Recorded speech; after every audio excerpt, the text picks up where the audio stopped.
And with that quorum, I would ask our attorney if we have anything to report from the closed door session. We do not, Mr. Chair. And in that case, we will now adjourn the special meeting. Thank you. You may now leave.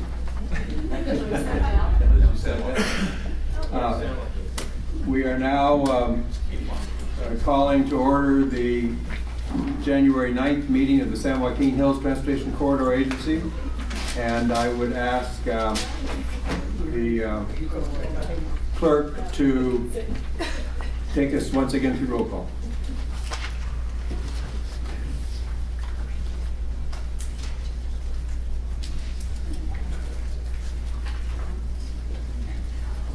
Chairman Hill. Here. Vice Chair Schofel. Here.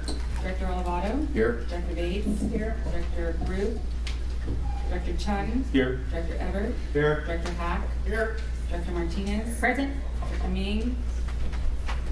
Director Monahan. Here. Director Reardon. Here. Director Shea. Yes. Director Spitzer. Brian Chamberlain. You do have a quorum. Thank you. Public comments. At this time, members of the public may address the Board of Directors regarding any items within the subject matter jurisdiction of the Board of Directors, but no action may be taken on off-agenda items unless authorized by law. Comments shall be limited to 3 minutes per person and 20 minutes for all comments unless the chairman, subject to the approval of the board, sets different limits. Madam Clerk, do we have any requests for public comments? No, we don't. Thank you very much. Consent calendar, items number 1 through 3. All matters listed on the consent calendar are considered routine and will be enacted by one vote. There will be no discussion of these items unless board members request specific items be removed from the consent calendar for separate action. We have items 1, 2, and 3. Are there any members that would like to remove an item from the consent calendar? Move the consent calendar. We have a motion and a second for the consent calendar. All in favor, please signify by saying aye. Aye. If we have any opposed, please say so. Thank you very much. We will go to our board business item number 4. I believe there is a staff presentation on this item.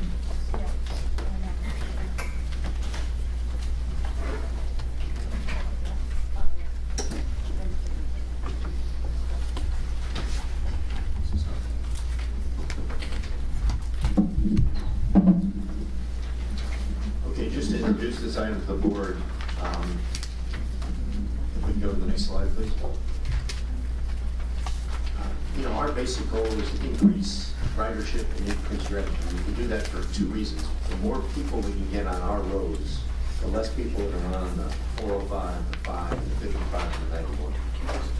And then secondly, the more people that come on our roads, the better our economics are, the more revenues we get. There's 3 things that drive increased ridership and increased revenue. One is the basic background economy and how that's doing. And right now, we're very lucky that Orange County is responding well to the recession. The second thing is a sales and marketing program. And that's what we're going to hear about right now, is putting some more effort into the marketing side of this. We'll come back to you later with the sales side. And then third, which you'll hear about a little bit later in the presentation under my report, getting more creative in how we price our product. So today, this section right here is really on the marketing piece. The second point I want to make in sort of opening this is that, the kind of things that we ought to be looking at, in my opinion, on how we approach the sales and marketing piece is, what does it cost to acquire a customer in our business? And in round numbers, it's around $67. Now that includes the cost of the transponder, so it's even less if you're talking about somebody that's going to become an Express account member. And then compare that to the cost of the revenue we get for every new customer that we bring in. And just on an annual basis, and obviously our customers stay beyond a year, but just on an annual basis, we get about $324 or $27 a month from every new customer we bring in. So you can see there's a return on investment. We basically pay back the cost of acquisition within 2 to 3 months. So anyway, I just want to provide that as background as Lisa goes through the presentation here, where we're essentially asking you for additional funds to piggyback on top of the marketing effort that we've already got planned for the conversion from cash, and piggyback on that to get even more customers in the coming months. Very good. Good morning. Thank you. From Department of So I wanted to give you just a brief overview of our fiscal 14 marketing goals and strategies. We've kind of talked about this before, but it just sets the scene for what we're planning to do in the future for all electronic tolling. But as Neil said, our primary goals are really to generate revenue and increase transactions and also increase ridership. So we really need to do that in order to meet our revenue goals, as well as having these new objectives of launching a new brand with Express Account and education on converting all of our tollings to cashless tolling. So when we talk about trying to generate the marketing goals, really involves around making sure that we convert every single one of our cash users, because we don't want to lose that revenue that we currently have with them right now. We need to generate new users onto the roads to help our revenue stream, and then get existing users to use the roads more often, generate or drive frequency.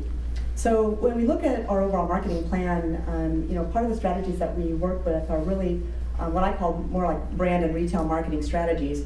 The branding involves, obviously branding. We have a new product that we have to introduce. People don't know what an Express Account is at this point. They're starting to know what it is, but we need to get education out about that as a brand and drive awareness of cashless tolling. But from a retail marketing perspective, we really want to focus on conversions and give that retail marketing push with promotional incentives. So before I go into the marketing, I wanted to give you an overview of the things that have happened in the past couple months in this fiscal year. We've had positive year-to-date revenue, transactions, and account growth. December, we did not have any paid media during that time frame. However, we did have a promotion going on with Albertsons. And the December period was really what we considered as our soft launch of Express Accounts. We didn't put any paid media against it. However, we had communication on the road with flyers regarding Express Account, and we also had a promotion, in-store promotion going on with Albertsons to sign up for fast track accounts. So just breaking it down, the July-August period was really our period to launch Lane. She's our new spokesperson, and with our new marketing campaign. And we saw double-digit account growth during that period, as well as revenue and transactions. Then in September, October, and November, we moved into the promotional period where we were trying to drive fast-track accounts. And again, we had positive transactions and revenue and account growth. We've been able to track via the promotion, the access of the account growth via the promotion. So as you can see in green, that's been very strong. And then still account growth in December. Good news about the account growth in December is that, as I mentioned, we didn't really have any paid media against the Express Accounts, and we generated 780 new Express Accounts, in a somewhat soft period. So you can see the breakdown is by charge, invoice, and prepaid. I do have some updated information as of January. So far, January 1 to 8, we have 1,066 fast track accounts and 304 Express Accounts. Broken out in a similar fashion, 218 charge, 55 invoice, and 31 prepaid. So we're on our way. So let's go to the next slide. And then just again, the top line overview of the promotional calendar for the balance of the year. This is just a look at what types of promotional activities that we'll be doing. So January, this was our official launch of Express Account. We had creative that was focused on, an urgency that January is the time to sign, and really getting people to understand what an Express Account is. We also had a cross promotion with the Orange County Register, where the Register actually offered to fund free tolls to accounts that signed up for the Register. So it was targeted to actually two different users. One was for new toll road users, so if you signed up for an account, either Express or Fast Track, and signed up for the Register, then the Register would give that patron $50 in tolls. And then we also had that targeted to our existing Fast Track users, where if they signed up for the Register, they would get $50 in tolls also. We did hear from many of our customers that, when they see these promotions out there, they're like, why are you giving new customers $50 or $30? So this was a nice promotion to be able to appeal to both targets. The Orange County Register is very happy with the results. I talked to them today. They have 60 new subscriptions. And when I asked her, are you happy with that? Because I wasn't sure what their measurements were. She said, very happy. It's been a tough time trying to get new subscriptions. So I consider this as a good partner to partner with in the future for other things, especially if they're funding $50. So anyway, it's been good so far, only 8 days in. So moving into the February, March, and then the April, May promotion, this is really the strong conversion period. Our overall goals during this phase 2 period is really converting those cash users. We don't want to lose any cash users, so giving them the opportunity to sign up for an Express account.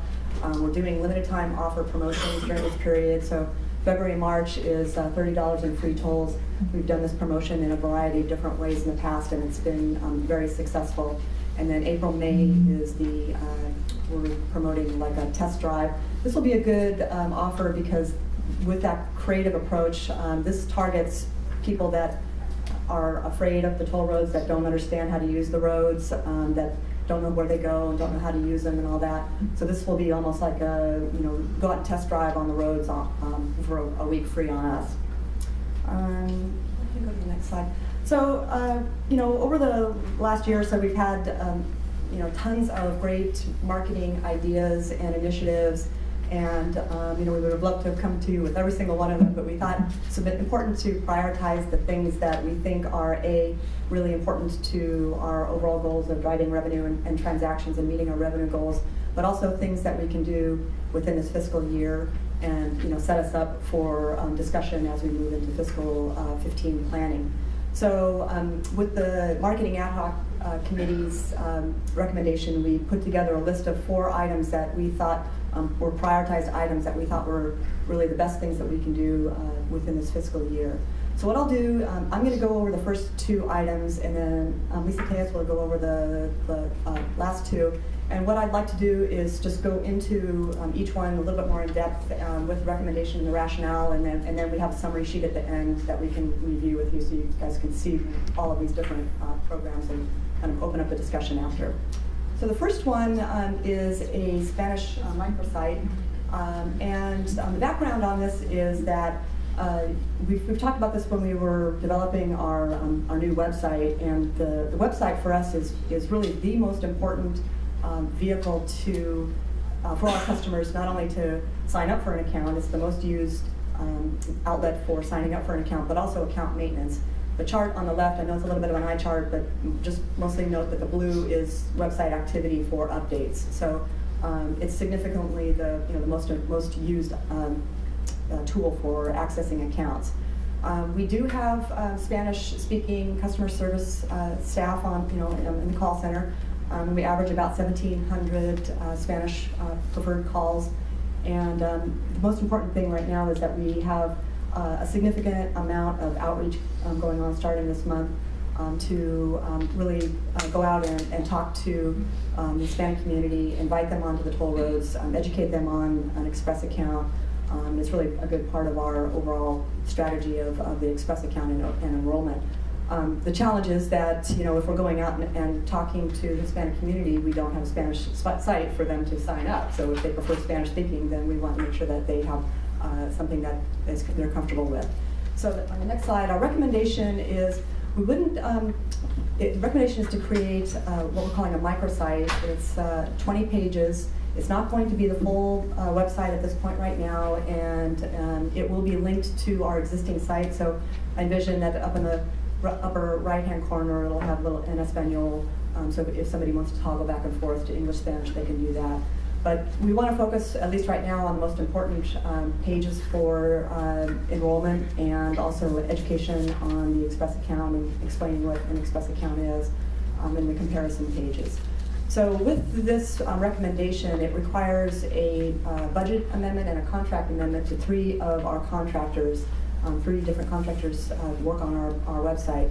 CRG is the website agency and the digital agency that does work on the front end and the design and the development of all the information on the front end. ELA Advertising is our advertising agency, but they have a full services with Spanish and translations in a lot of languages, but Spanish. So it would require some Spanish copy. And then 3M does the back end. So the total cost on that is $46,980, and it's broken out by each one of those contractors. Lisa, Mr. Chair, if I may. Yes.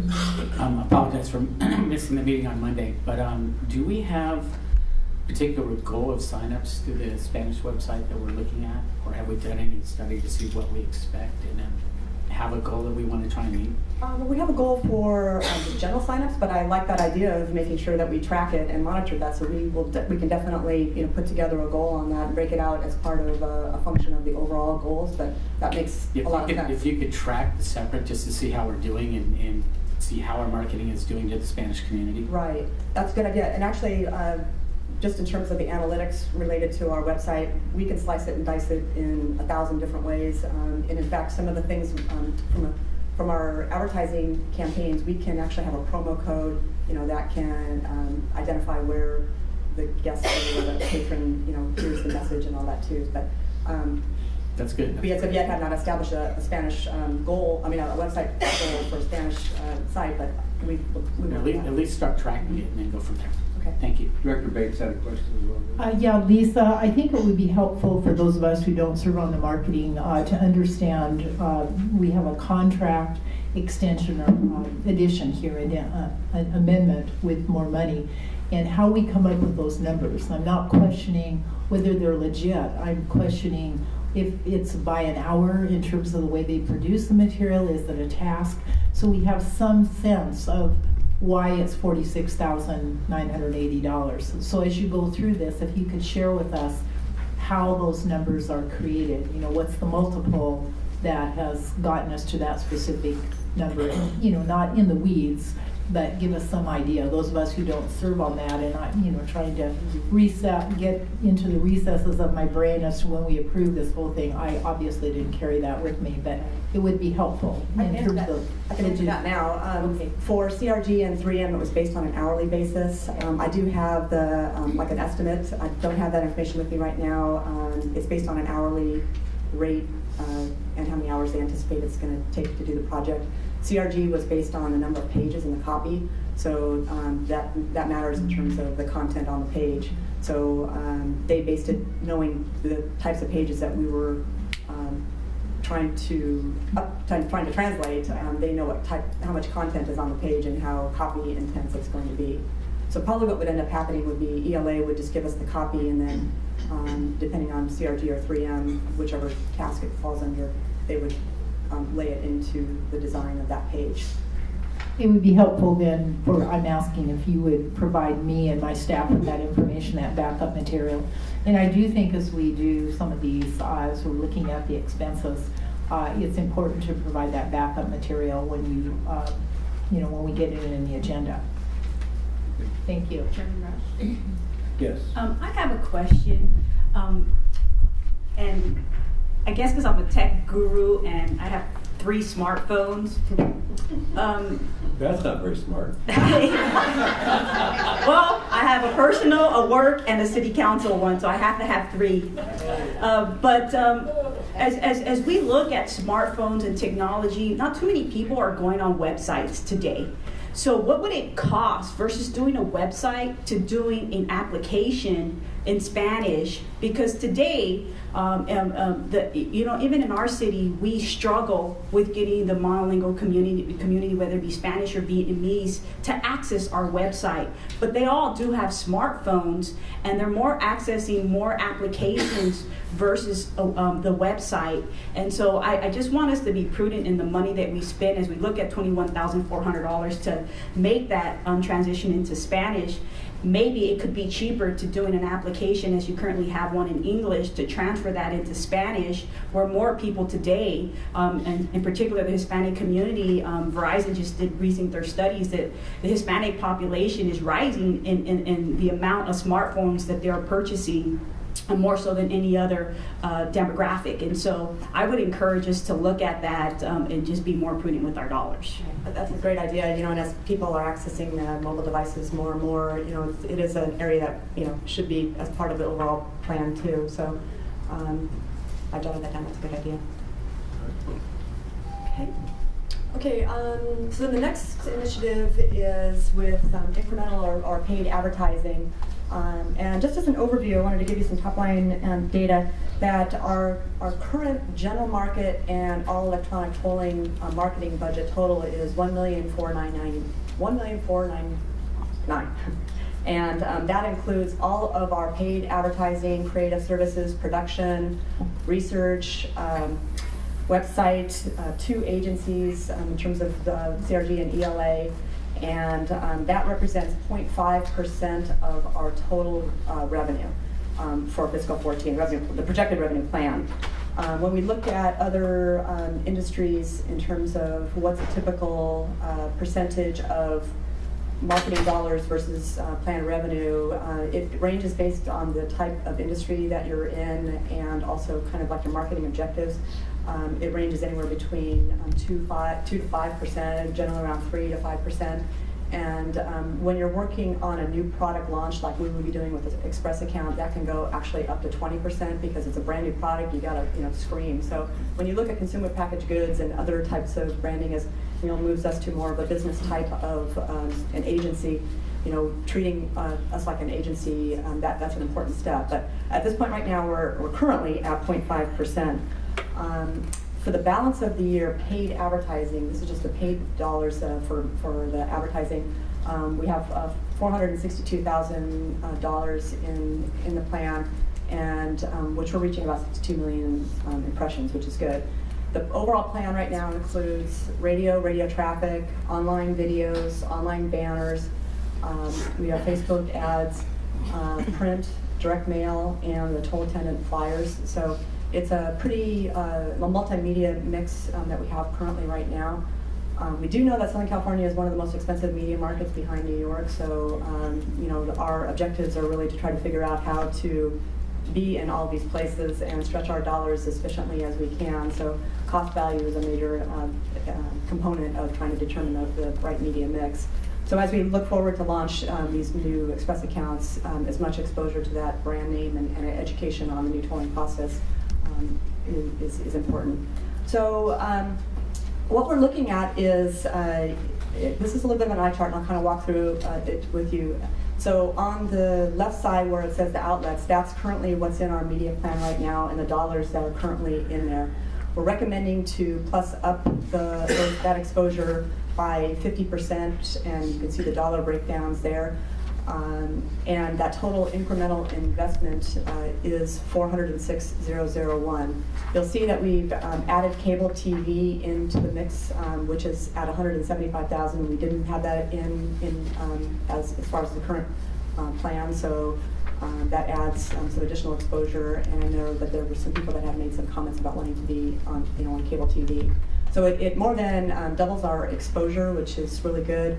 Another kind of important thing, I think, from a trying to be efficient standpoint, is that this incremental dollars will not require any incremental creative budget, production and creative budget, because we can just use existing creative, especially, for example, on the online video. That's the same creative that we can use for the cable TV. So it's really going towards what I call working dollars and not working dollars.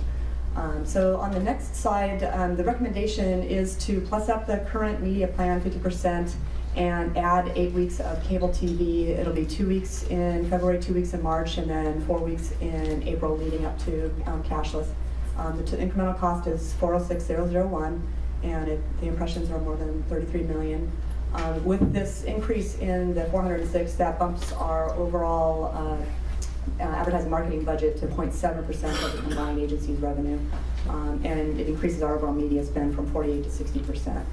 So the recommendation here is to amend ELA's advertising budget and the contract in that $406,001 amount. So I will turn it over to Lisa, and I'll be back.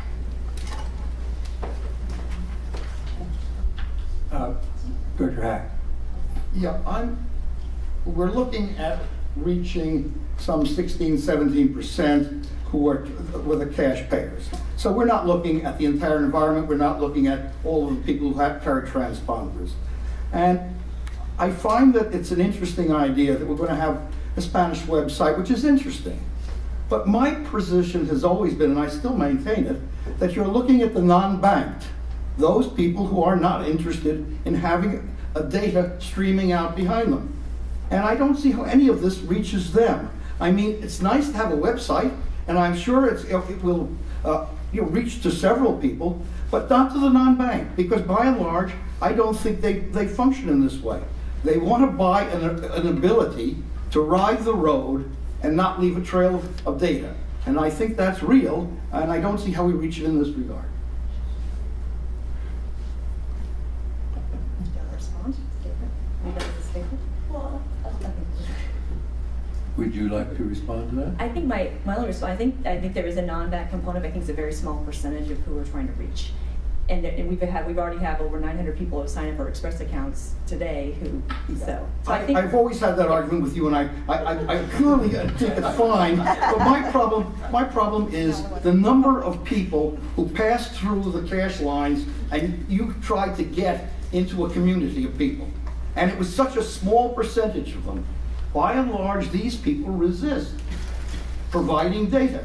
And maybe I'm completely wrong, but I don't think so. I think this is a very large component of basically the cash payers. I'm willing to ride it out and see it, but spending large amounts of money to reach these folks through traditional ways, through Spanish language is fine. I'm sure you'll get a percentage, but I think your percentages will not match the questions, which is how do you reach the non-bank?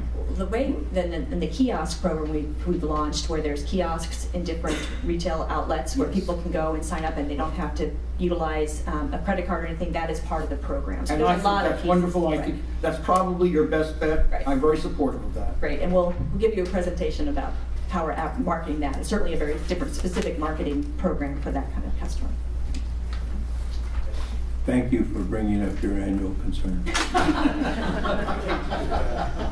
Chairman Hill, I just have a brief question as well. Yes. The flyer that we have on our dais, how is this being distributed? First of all, This particular flyer is being handed out at the toll plazas right now. okay, so that's part of that program. Yes. And then just a details question, where it says $50 in free tolls January only. Does that mean if you sign up in January, you get $50 worth of tolls, or you can only use the tolls in the month of January? You only get, if you sign up in January, you get the $50. Register will, this program, if you sign up in January and sign up for a subscription to the Orange County Register, then the Register will put $50 into your account if you do that before the end of the month. And then they can be used? And yeah, you can use them as long as it takes to use them. Okay. And it works for this program, the $50 program works for both Fast Track and Express accounts. Okay. Thank you. All right, please.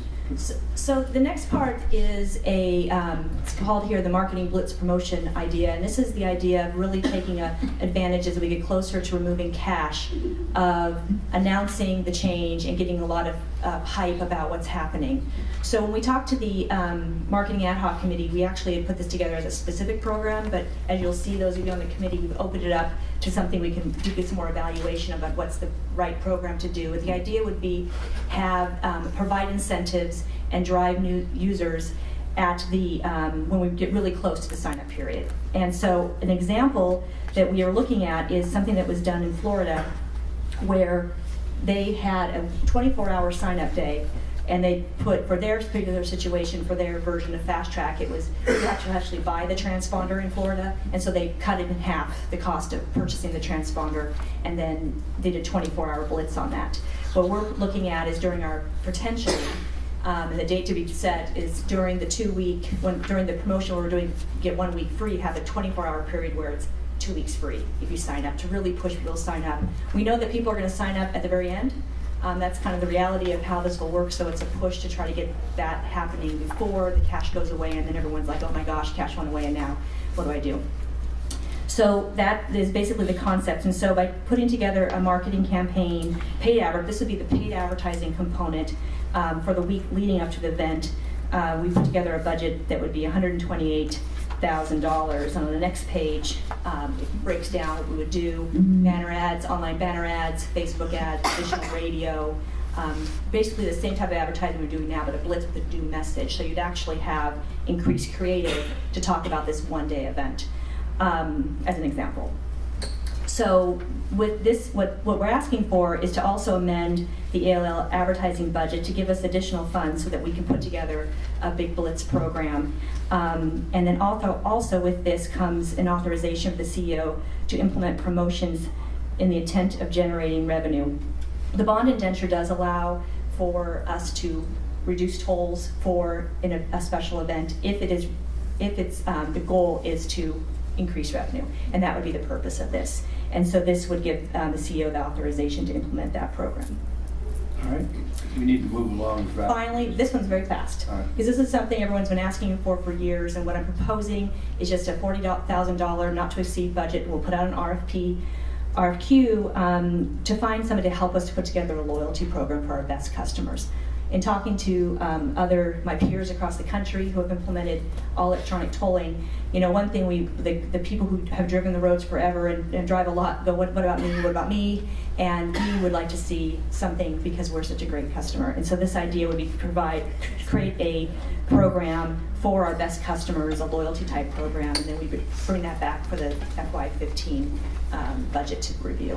All right, thank I you. think the last is just, if we can move to the very last page, Wendy. Oh, I'm sorry. The other thing, I guess, this next page is basically a summary of all the numbers, and so hopefully tonight I can answer questions if you have any questions about it. All right, I think that this is covered well in the staff report as well.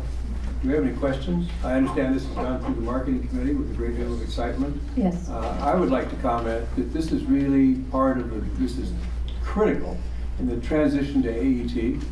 And we said from the very beginning that we had to beef up our marketing to ensure that it would take place, that we would replace all of those cash payers, even those that didn't want a paper trail. It's also, I think, the beginning of the transition from a utility-minded operation to an entrepreneurial operation, because we're not only looking at shifting to AET, we're out marketing the aspects of the toll roads, and we're already seeing evidence that this marketing has a significant payback, and I think that's absolutely critical. I think it's a cultural change. I think it's tough. But I think we're going through it with a great deal of charge and expertise. I'm very excited about it, and I think it's going to work, and I thank the staff for the work that they've done on this.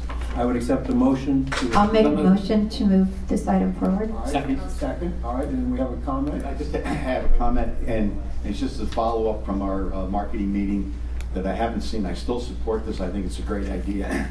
But what I'd asked for was a cost analysis that kind of showed, basically the question was, when we look at the total cost of our marketing, how does that relate to our total revenue and on a percentage basis? It's currently it's 0.5%, and adding this to the this amount to the budget will make it 0.7% of what our estimated revenues are for this fiscal year.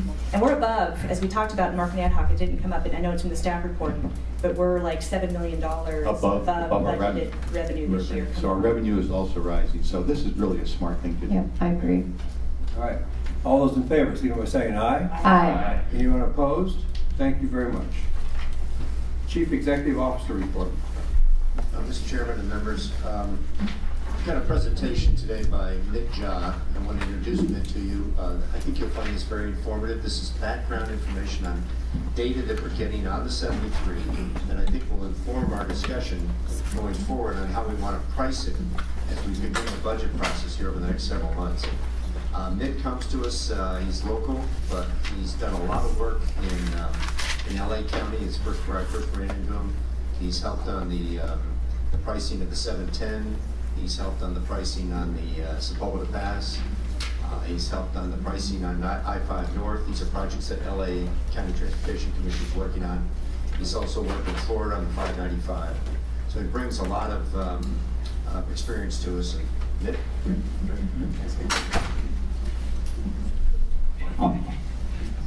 Good morning, Mr. Chairman and the members of the board. As you said, I'm here to make a presentation on the preliminary investigation of the traffic pattern, the usages of SR 73, and its implications on developing a more efficient pricing strategy. The analysis has been done at a fairly high level, but it does provide us the list of opportunities to investigate further.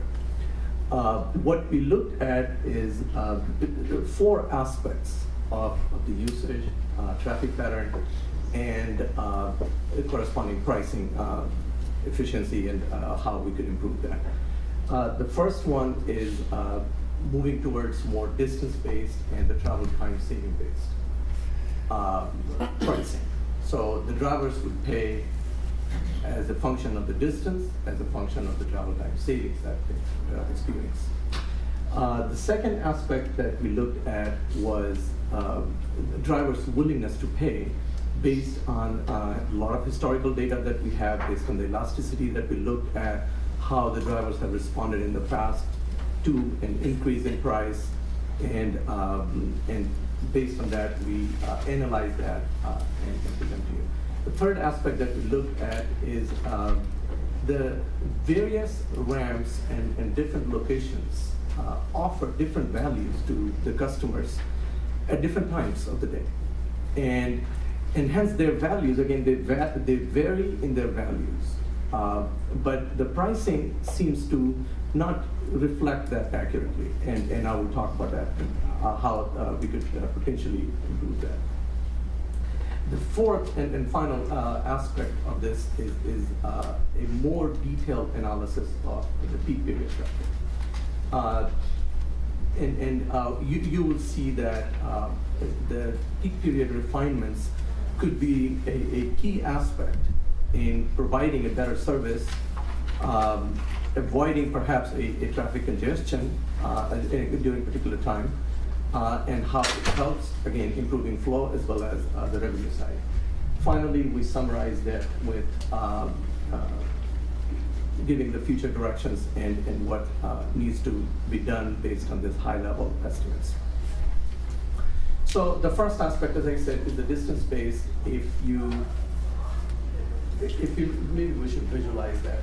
If you click on that and say that if we looked at the system, and if we consider just northbound for an example's sake, from I-5 to I-405, or anywhere beyond the main line, Catalina View, the drivers are paying the same amount as the drivers who get on say, Laguna Canyon. So clearly, one set of drivers who are using twice the distance than others, but still paying the same amount of toll. What it tells us, if we go back to the slide, what it tells us is that the through traffic, for example, in our example from I-5, are underpriced.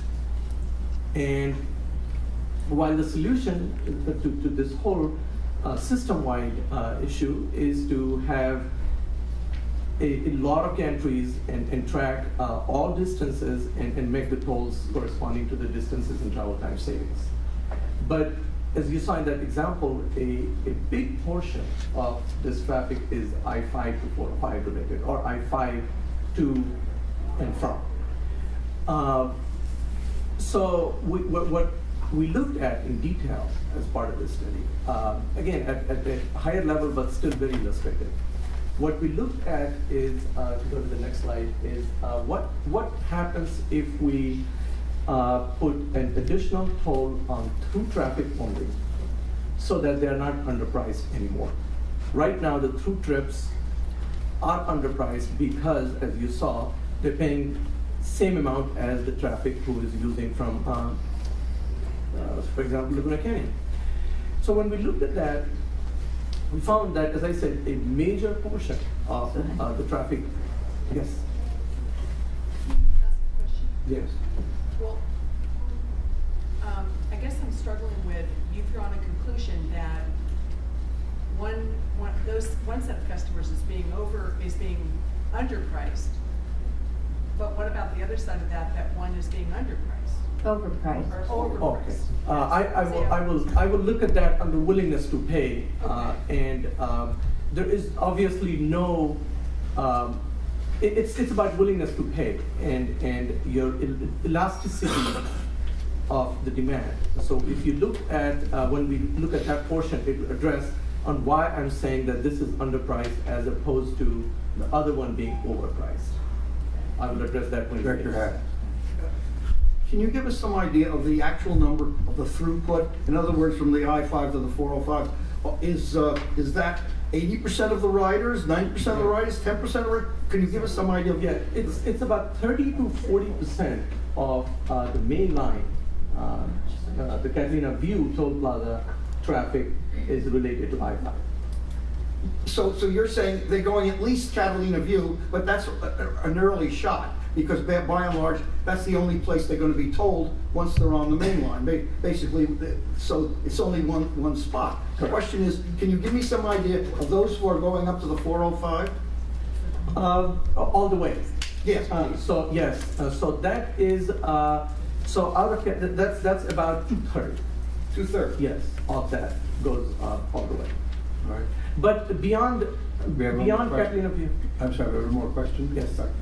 It's really a question for the CEO. We have a company, Stantec, that is charged with doing this, doing analysis on our tolls, and is our tolling resource. I don't understand why we brought in another gentleman here. I appreciate your input, but why, or is Stantec not really the one that should be looking at this? They're the one that helped us with our policy thus far.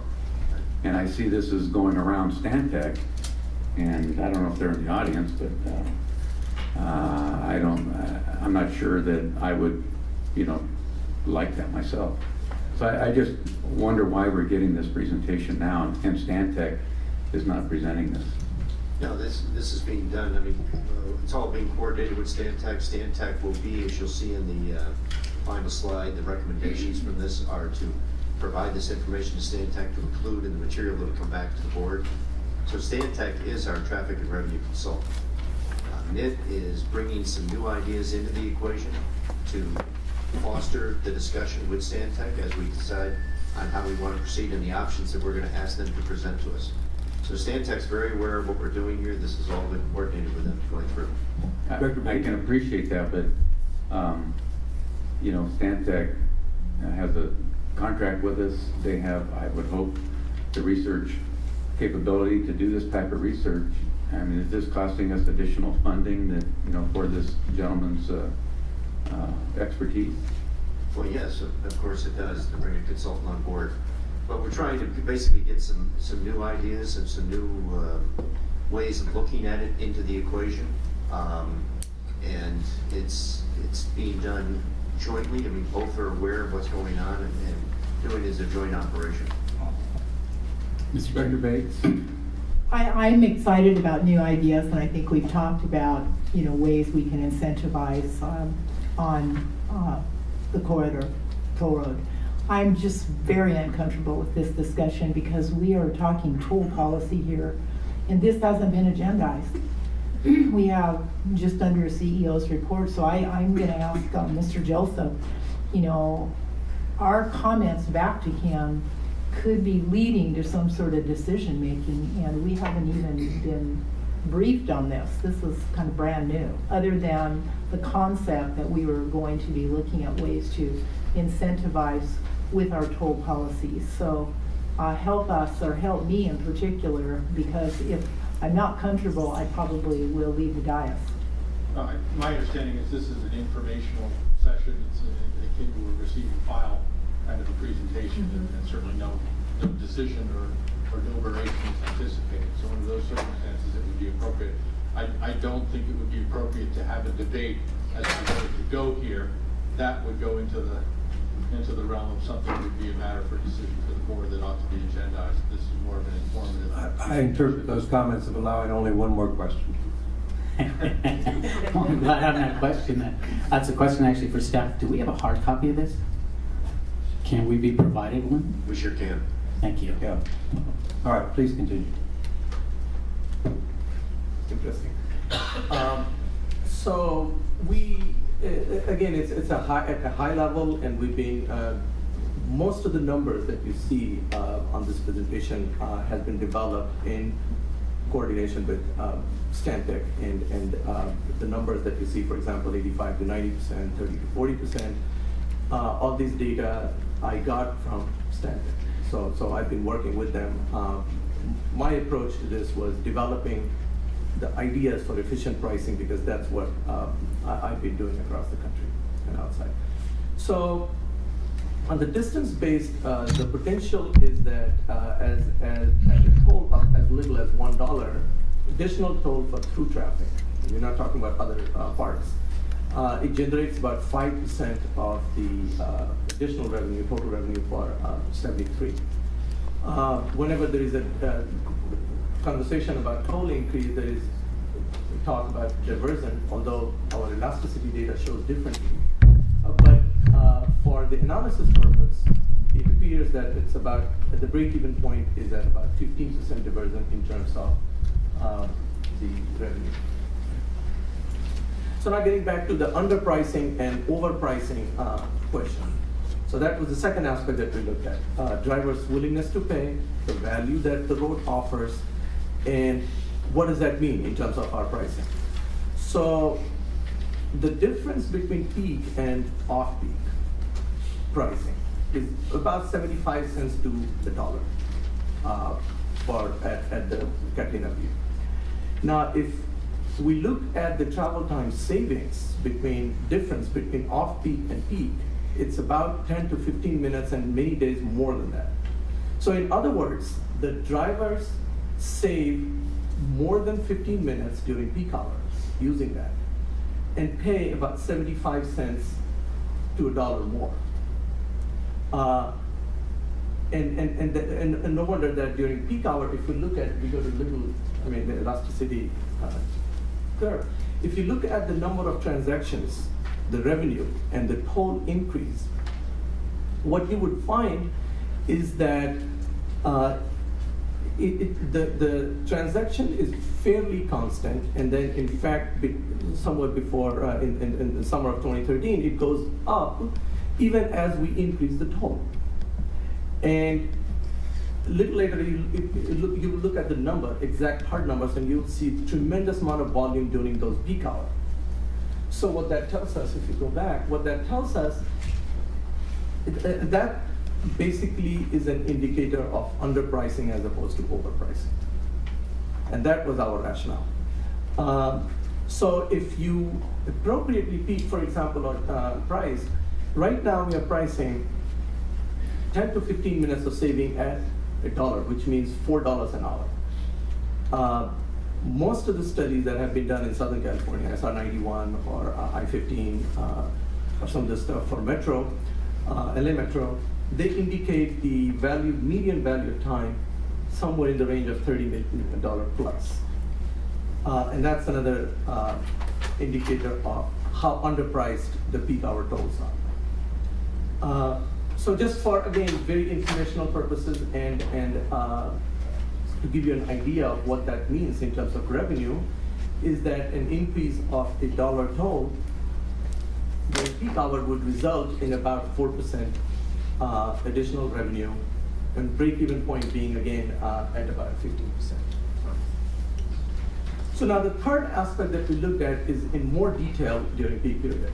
What is happening, how many people are using, and what does that mean to your road, and what does your road mean to the users? And overall of that, what's the implication to the pricing? So the two aspects, if we just click on AM, two aspects that we found. This is a 1 year average, basically, the 6 months average. Data, flow data at the main line around Catalina View. And if you look at the peak peak period defined for tolling purposes, it's between 7 and 9. So there are two noteworthy things on this slide. One, or the picture, one is the AM peak period appears to be a little wider, maybe half an hour this side, half an hour this side, or maybe starting at 6. It needs more analysis and detailed level of data analysis. That Stantec has been looking at some of that. The other very important thing to note here is a very pronounced peak and it's very systematic and consistent. Almost on a daily basis, you see that peak at somewhere between 7:30 and 8:30, the traffic volume reaches almost at the capacity level. And this is still the average. We've not done more detailed disaggregate data analysis to see what happens within 15 minutes, but the traffic at that point, reaches at around capacity, another indication of underpricing the value. So those two observations, if we go back, then what it tells us is that the peak period is apparently a little wider than what we have, and there is a very pronounced peaking within that peak. And they should be reflected in the pricing. Again, just for information purposes and just to get an idea of what is its impact this peak widening and peak within peak could generate somewhere in the 1.5 to 2% additional revenue for the system.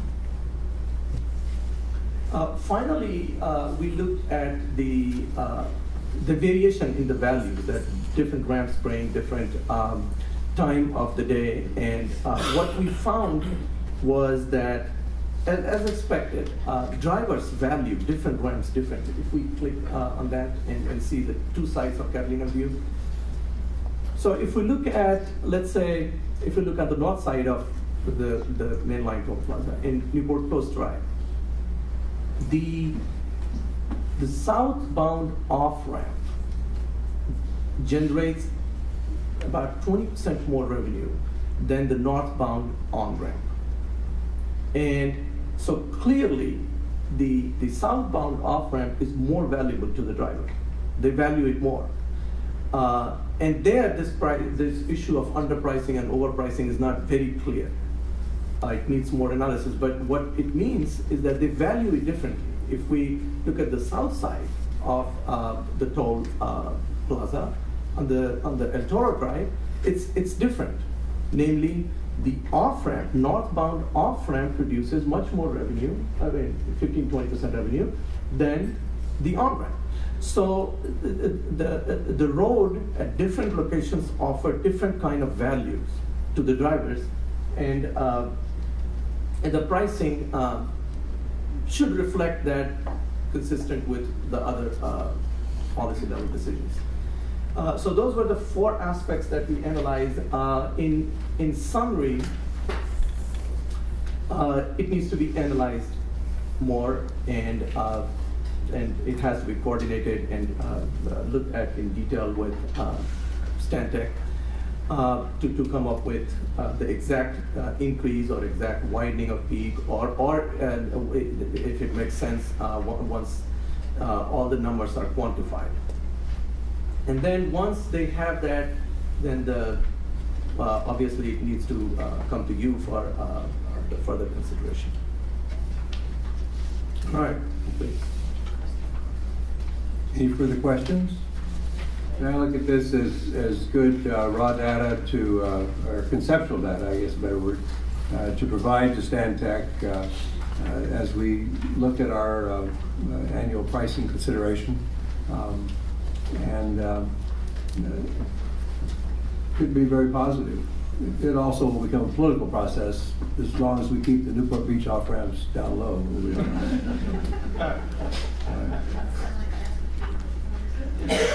The whole idea here was food for thought.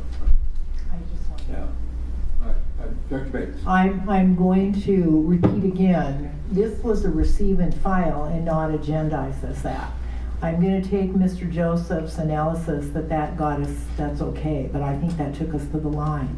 So in the future, something like this should not be presented to the board where comments are being made without it being agendized completely as a receive and file.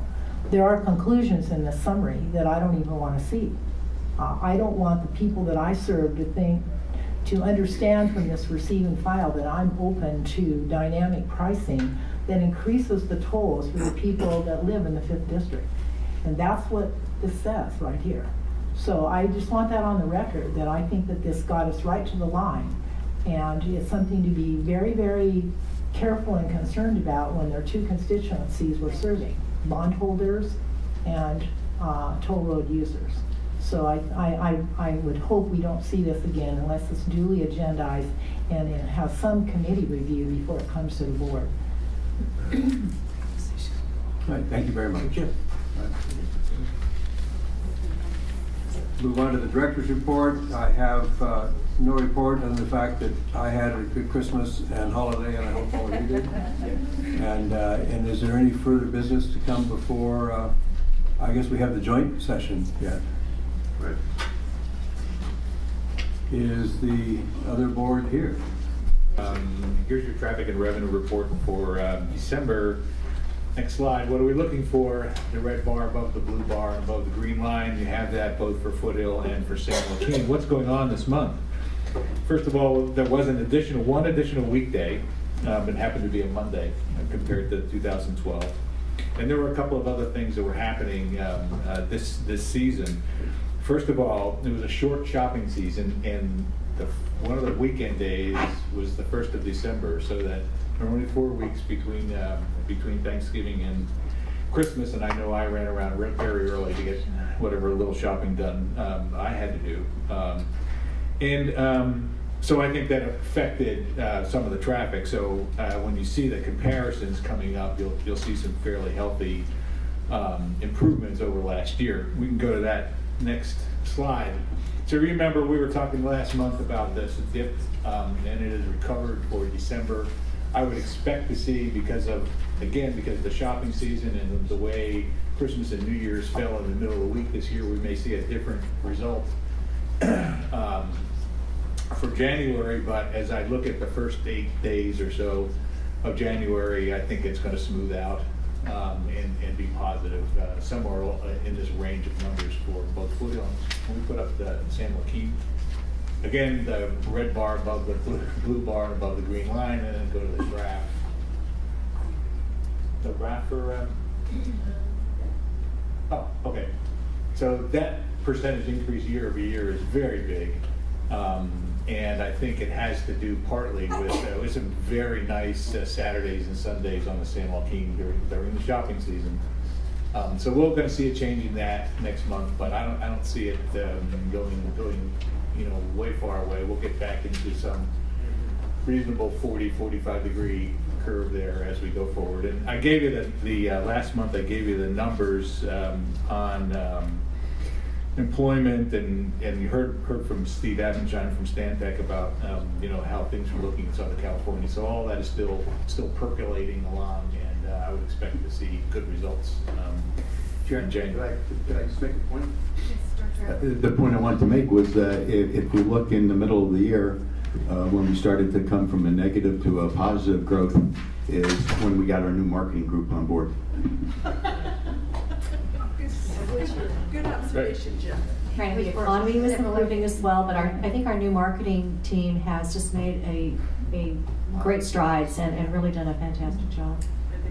Where are we on Foothill? This is San Joaquin. Pardon me? Yeah, we have the. Would you like? We have the same graph for. Our Foothill is about 5.3% this month, and I would expect that to be in that range of 3 to 5 as we finish up January, and we'll see where it lands. That's my report for this month. No further questions. I'll step aside. Thank you. Customer focus. Due to time, I'm going to shorten my presentation, just show you some additional information about our promotions. Last month when I showed everybody the new website, there were some blocks of areas because we had videos coming. The videos are now up, so please go to www.com on your own time, and you can watch 3 new videos we have that explain how you sign up for express accounts, how one-time toll works, and a bunch of different things. Whose phone's going on? So very quickly, in January, we have 3 promotions going on, and I just want to give you a quick overview of them. One of them has, we mentioned, if you heard the previous presentation about marketing, we have during January a promotion with the Orange County Register, where if you sign up for the Orange County Register or the Long Beach Register, the Register will put 15 $50 into your Fast Track account. And this is a great promotion for both existing account holders as well as new account holders who sign up in January. We also have the program with Albertsons that was also mentioned, and that special promo. So now you can go to Albertsons and you can pick up a Fast Track account. You pay $36 and you actually end up getting $40 in tolls when you walk out the door. So you're actually paying a little less than what you walk out. And during the Christmas holiday and the holidays, we had an extra promotion that added additional $5 to that account, which ends on January 14th. And to date, we've had 271 people sign up through the Albertsons program, and that program just began in the beginning of December. And then we've had a long time, we tend to not talk anymore about our Costco program, which we've had going on since 2006. We've had a relationship with Costco. And you can sign up for,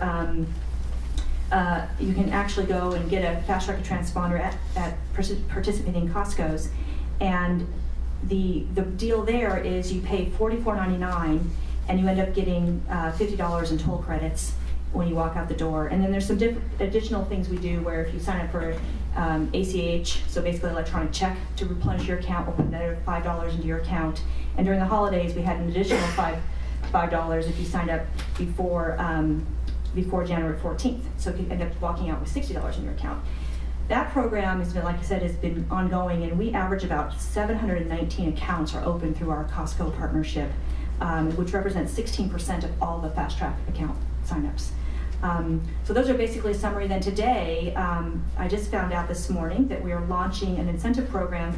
So we have a program where you can pay one-time toll, which is when you can drive the road, and then after the fact, you can pay the toll online. And we're going to be starting today offering people, if they sign up, once they do the one-time toll, a message will come to them and say, if you sign up for an Express account or Fast Track, we'll put $10 into your account. Because that is the best way. We know that people, if you drove on the road and then went through the effort to go to the website to pay, you know where the road is, you had a value, had an experience, and now hopefully you'll sign up and make it easier to drive in the future on the roads. So those are just a summary of what's happening in January for customers. Any questions, Elisa? All right, thank you very much. We're now going to go to contractor recognition.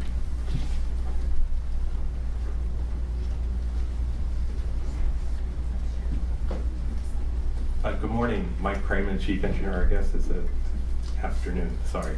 Okay, I have two recognitions to go through today, the employee recognition and the contractor recognition. So I'm going to start with the employee recognition, and we'll do that first. And because of the way we're organized, I'm going to come around front and do that.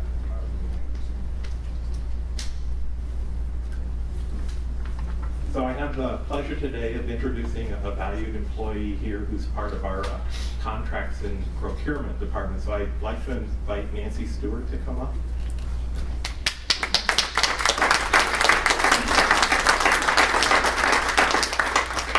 So we always like to get this in. Nancy is an Orange County native, and she joined the agencies in 2000 as the department's administrative assistant, and was promoted in 2005 to a contracts assistant.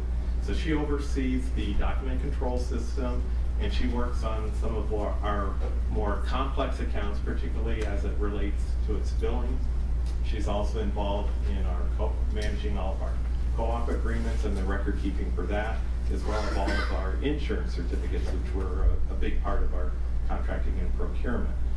So really, when we have the tough issues, her organizational skills and her attention to detail, we give those projects to Nancy, and she does a great job on that for us, and we're very pleased to have her. I'd also like to point out that she's an avid gardener, a nature lover, animal lover, and do-it-yourselfer. So I'm going to point out a couple of things that she's involved with when she's not here enjoying her time with us. So first of all, when she is here, she maintains the orchids in her space, and because she does such a good job at that, all of them on the second floor as well. So anyone who has one in their area, Nancy makes sure we don't kill them. She's also been known to monitor and rescue caterpillar cocoons in hopes of hatching butterflies. So one of her hobbies. She's currently remodeling her home by replastering all of the walls and ceilings and installing natural hardwood floor. And so I think the enthusiasm that she has at home and in her hobbies carries over to her time here with us. And it's really, we're proud to have Nancy as part of our team and to recognize her today.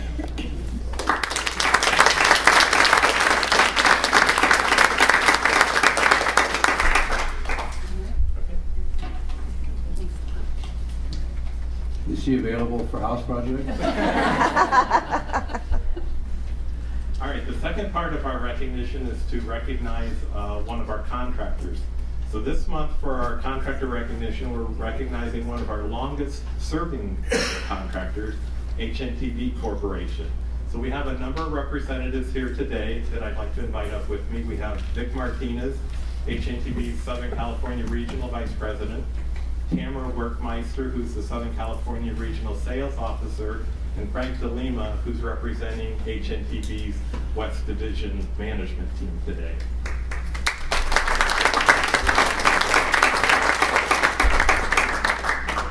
So HNTB is a national planning, engineering, and architecture firm focused on transportation infrastructure. So this year, 2014, HNTB is celebrating their 100th year in business. So we're pleased to have them here today as they start 2014.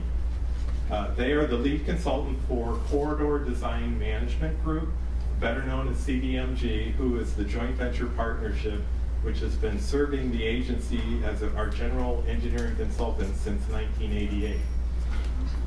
HNTB is the nation's #1 consultant to tolling agencies, and they've been instrumental in advancing the state-of-the-art throughout the country in terms of tolling technology. So I'd like to just point out a few of those here in Southern California. The first being that they led TCA's development of the open road tolling concept and electronic toll collection on our roads back when we all began in 1988.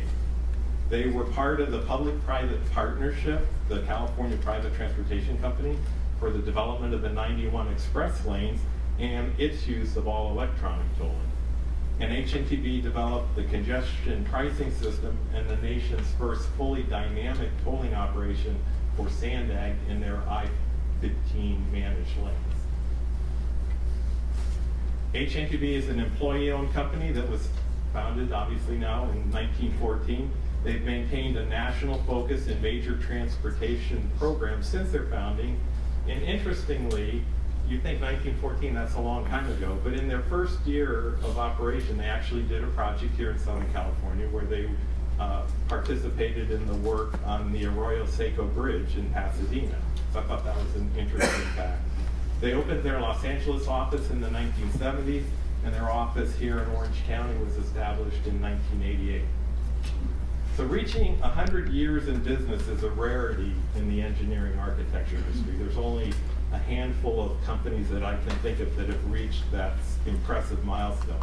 So in honor of this occasion, we have a resolution to present to HNTB. So at this time, I would invite the chairs to come down to present that resolution. I think that the chairs are excited to do that right where we are.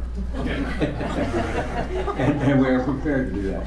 And we truly are honored to have a 100-year-old operation as part of our team. I'm going to start, and our other chair will conclude. Whereas HNTB was founded in 1914 and has built a solid reputation for excellence and innovation, delivering infrastructure solutions, and whereas HNTB is the planner, designer, and construction manager for $11 billion of infrastructure annually and delivers infrastructure solutions to the most complex transportation projects, including highways and toll facilities, bridges and structures, rail and transit, environmental, construction services, and aviation. And whereas in a recent national survey of public infrastructure owners, HNTB was ranked as the leading U.S. design firm, and whereas HNTB is the #1 consultant to transportation departments and toll authorities throughout the United States, serving the nation's largest airports and transit authorities, and is the industry leader in planning, design, and construction of long-span and movable bridges, as well as employs more than 3,600 employees in more than 70 offices nationwide.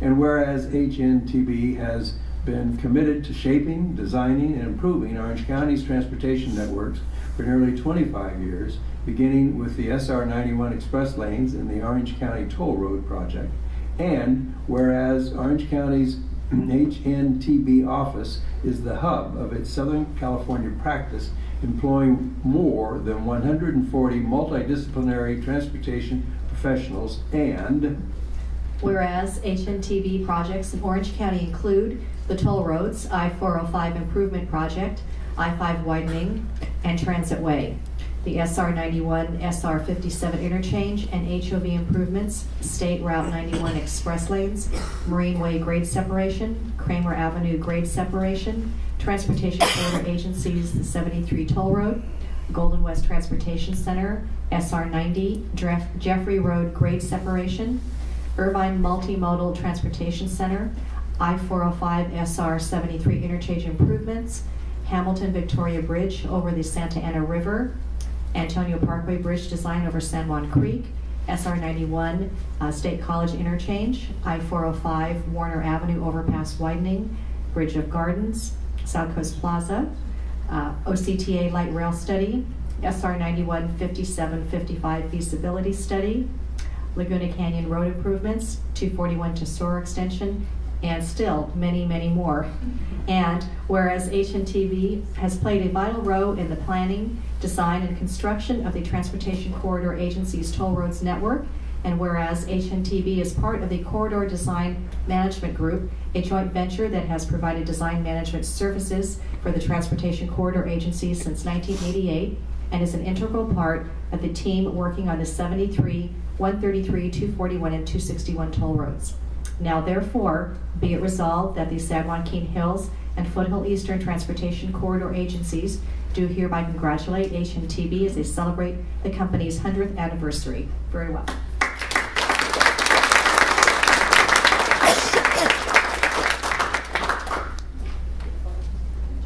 Listen now. Yeah.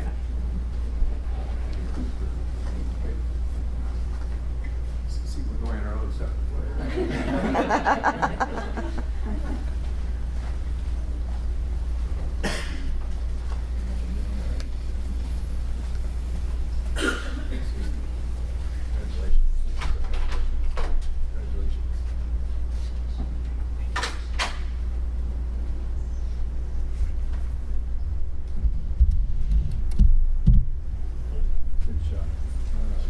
now with all that work, now we know who to blame. Yeah.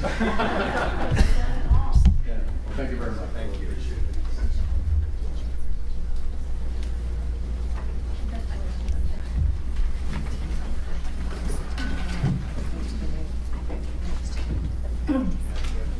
The San Joaquin Hills board meeting is now adjourned. But you're welcome to stay for the Foothill Eastern. Dinner is being served in the back room. Thank you. And we will now continue with public comments for the Foothill Eastern Board meeting.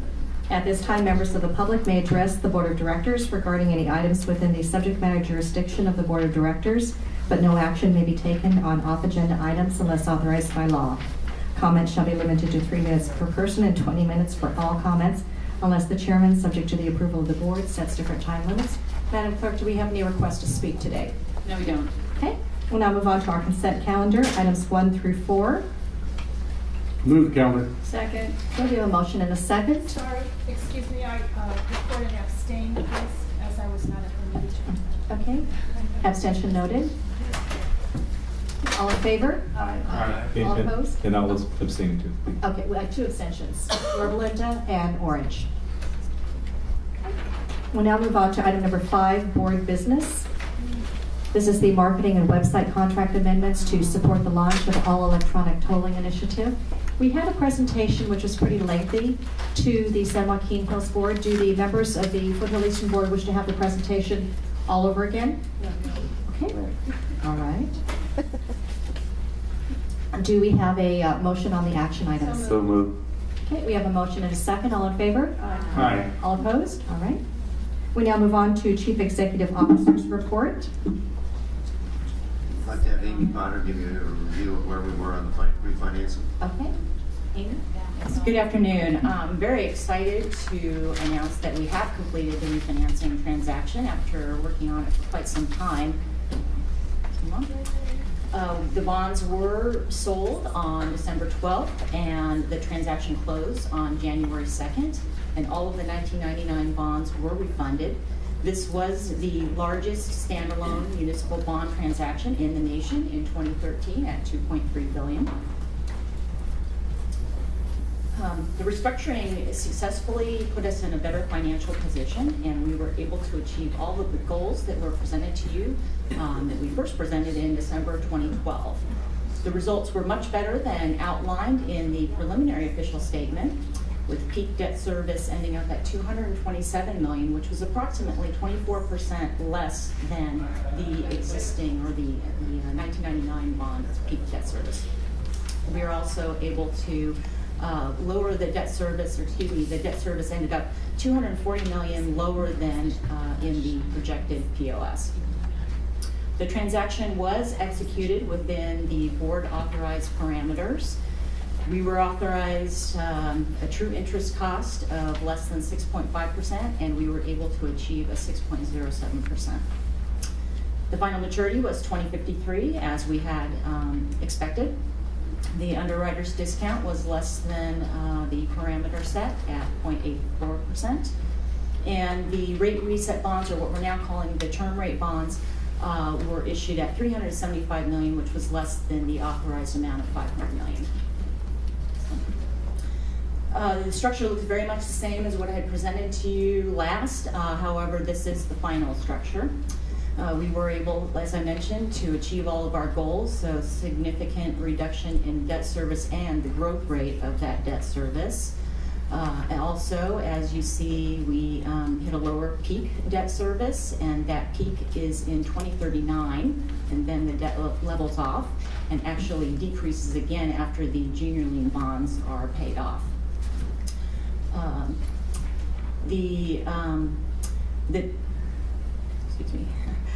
Also, very significant point here to make is that the escrow defeasance will not be utilized in order to meet our 1.3 times debt service coverage. We still have the ability to utilize it, but this shows that we won't need to.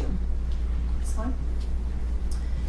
Really put us in a much better financial position, as I had mentioned. This protects the investment grade ratings that have been given to us by Fitch and S&P, and also positions the agency for future upgrade from Moody's.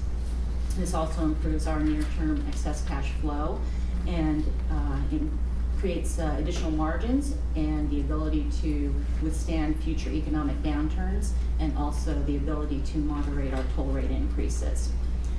As I mentioned, eliminating the use of the escrow defeasance to meet our covenants, and also establishing a manageable growth rate of 3.75%. And something I'd like to point out here, it's very important to note, is that that is less than the traffic and revenue study projection is showing as a growth rate in the revenue. And also, what's very interesting here is that this 3.75% is actually a little bit less than the actual growth rate over the past 10 years, including the Great Recession. So we feel we're in a very good position moving forward.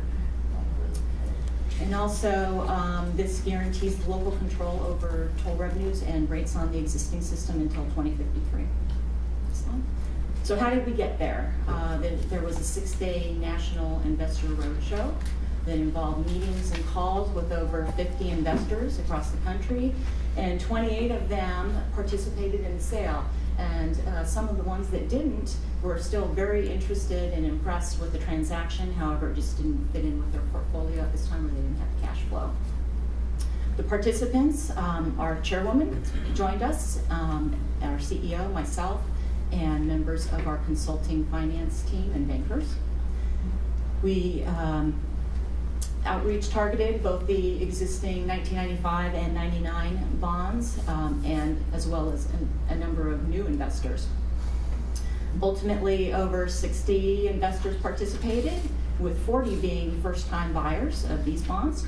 The largest prior investors also had renewed their support and invested. The underwriting syndicate also took down some of the unsold bonds of over $100 million. This was in order to hold the price levels and also to ensure that the transaction was successful.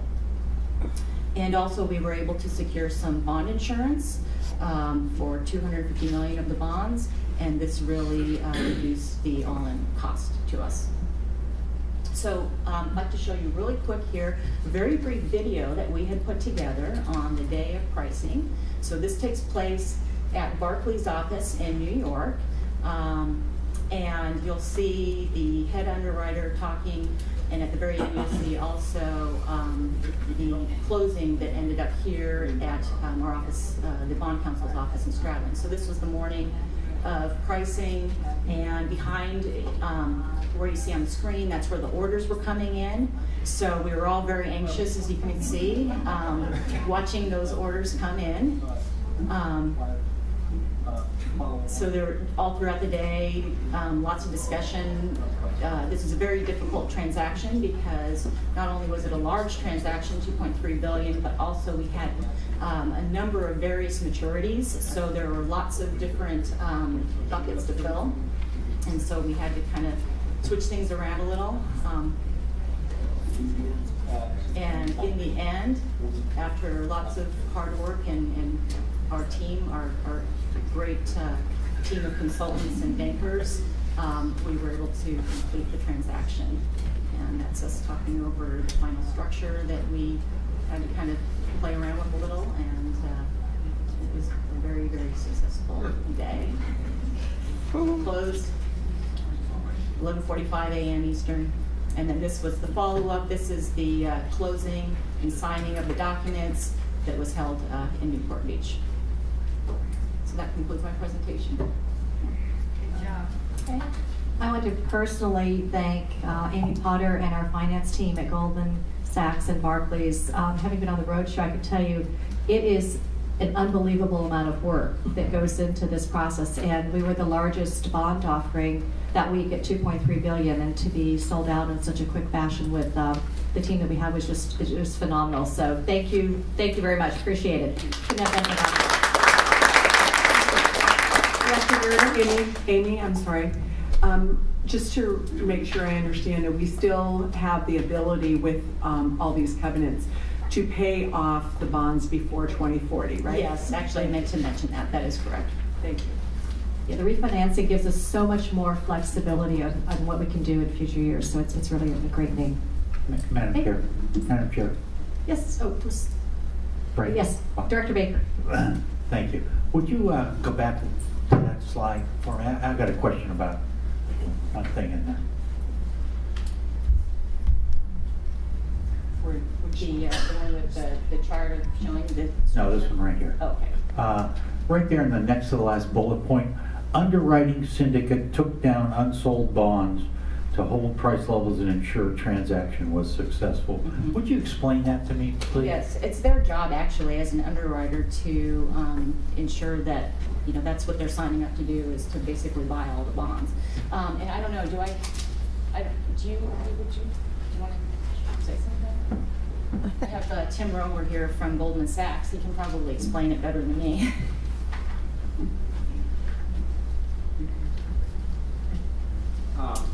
Thank you. It's I would do simple economics. You have supply and demand. Your supply was 2.2 billion of bonds, and in the end, we had 2.1 billion of demand that we could place with going away investors. To get more demand, we could have raised the interest rates higher, and then more investors would have come in. But instead, we decided to keep the interest rates where they were, and then we, as a syndicate, took down that $100 million difference. And so that's how we held the price and made it a success. So rather than increase the yields and bring in more investors, we felt the price was right, and we committed to take the $100 million down. We then take the risk as to how we resell that $100 million over a period of time. So the words take down, took down, meaning you bought? We bought it, yeah. I gotcha. Yeah, Thank you. Sorry about the acronyms. We kind of get caught up in our own financial terms. Thank you. Okay, directors, any additional questions, comments? Okay. All right, if we don't have any reports from directors, we will now Let's see, do we have a closed session today? No, we do not, Madam. Okay, great.